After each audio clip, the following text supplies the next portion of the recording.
কি রান্না করছো? ওই তো পুঁই শাক রান্না করছি। তোদের মাছ রান্না হচ্ছে, মাছ দিবি। আমরা পুঁই শাক করছি। এই পুঁই শাকটা তুমি খাবে? এত গরম, এদিকে তো উনুনে রান্না হচ্ছে। ওআরএস জল গুলে নিয়ে বসেছি, একটু করে জল খাচ্ছি। 1 লিটার জল আমি মনে হয় 10 মিনিটে খেলাম। আরও খাওয়া দরকার ছিল, সারাদিনের 3-4 লিটার জল খাওয়া ভালো।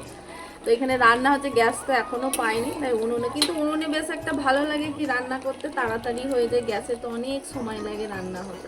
আর বাটুলকে এখন ঘুষ দিতে হবে, আমাকে 5 টাকা দিতে হবে, নাহলে খাবার দিতে হবে, তবে বলছে ফোনটা আমার ধরে দেবে বলেছে। তাই বলছে সত্যি তুমি দেবে তো? আনছি হ্যাঁ হ্যাঁ দেবো। তুই জুম করছিস আর ছাড়ছিস। হ্যাঁ, প্রচুর পাকা হয়ে গেছে মাটু। বল কি বলবি তুই?